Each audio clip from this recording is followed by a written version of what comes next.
Hello everyone welcome to study shortcuts here study becomes easier. ਜਿਵੇਂ ਕਿ ਤੁਹਾਨੂੰ ਪਤਾ ਹੈ ਅੱਜ ਹੈ 1 ਜਨਵਰੀ ਜਿਹੜਾ ਕਿ ਨਵਾਂ ਸਾਲ 2021। ਸਾਰਿਆਂ ਨੂੰ ਸਟੱਡੀ ਸ਼ੌਕਰਟਸ ਵੱਲੋਂ ਨਵੇਂ ਸਾਲ ਦੀਆਂ ਲੱਖ ਲੱਖ ਵਧਾਈਆਂ।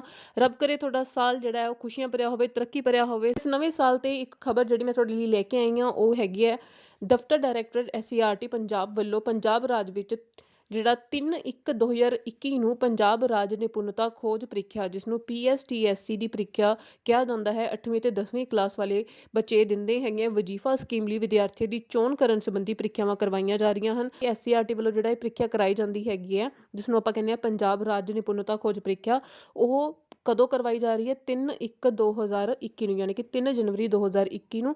ਕਾਹਦੇ ਲਈ ਹੁੰਦੀ ਹੈ ਇਹ? ਵਜੀਫਾ ਸਕੀਮ ਦੇ ਅੰਦਰ ਬੱਚਿਆਂ ਦੀ ਚੋਣ ਕਰਨ ਲਈ ਕੀਤੀ ਜਾਂਦੀ ਪ੍ਰੀਖਿਆਵਾਂ ਲਈ। ਪ੍ਰੀਖਿਆ ਦਾ ਸਮਾਂ, ਪ੍ਰੀਖਿਆ ਦੇ ਰੋਲ ਨੰਬਰ, ਪ੍ਰੀਖਿਆ ਦਾ ਐਡਮਿਟ ਕਾਰਡ ਜਿਹੜਾ ਹੈਗਾ, ਪ੍ਰੀਖਿਆ ਕੇਂਦਰ ਆਦਿ ਪਹਿਲਾਂ ਵਾਲੇ ਹੀ ਰਹਿਣਗੇ। ਤਾਂ ਕਿਉਂਕਿ ਪਹਿਲਾਂ ਇਹ ਪ੍ਰੀਖਿਆ ਹੋਣੀ ਸੀਗੀ ਉਹ ਪੋਸਟਪੋਨ ਕਰ ਦਿੱਤੀ ਗਈ ਸੀ, ਤਾਂ ਉਦੋਂ ਉਸ ਟਾਈਮ ਥੋੜ੍ਹਾ ਜੋ ਟਾਈਮ ਆਇਆ ਸੀ ਆਪਣਾ ਪ੍ਰੀਖਿਆ ਦਾ, ਉਹ ਪ੍ਰੀਖਿਆ ਦੇ ਰੋਲ ਨੰਬਰ, ਐਡਮਿਟ ਕਾਰਡ ਆਏ ਸੀ, ਜਿੱਥੇ ਥੋੜ੍ਹਾ ਸੈਂਟਰ ਬਣਿਆ ਸੀ, ਉਹ ਸਾਰੀਆਂ ਚੀਜ਼ਾਂ ਉਵੇਂ ਹੀ ਰਹਿਣਗੀਆਂ। ਬਸ ਪੇਪਰ ਦੀ ਜਿਹੜੀ ਡੇਟ ਹੈਗੀ ਹੈ ਉਹ ਪੋਸਟਪੋਨ ਹੋਈ ਸੀਗੀ ਅਤੇ ਉਹ ਨਵੀਂ ਡੇਟ ਉਹਨਾਂ ਨੇ ਜਾਰੀ ਕਰ ਦਿੱਤੀ ਹੈ, ਉਹ ਹੈਗੀ 3 ਜਨਵਰੀ 2021।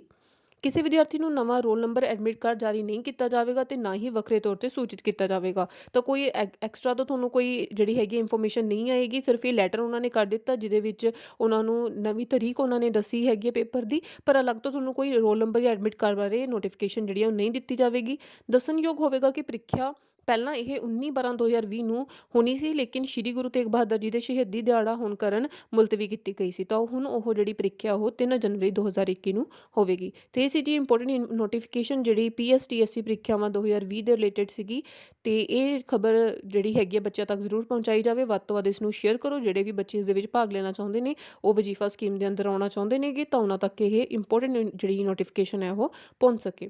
ਅਤੇ ਵੱਧ ਤੋਂ ਵੱਧ ਇਸ ਨੂੰ ਲਾਈਕ ਕਰੋ, ਸ਼ੇਅਰ ਕਰੋ ਅਤੇ ਮੇਰੇ ਚੈਨਲ ਨੂੰ ਸਬਸਕ੍ਰਾਈਬ ਕਰ ਲਵੋ। Thank you.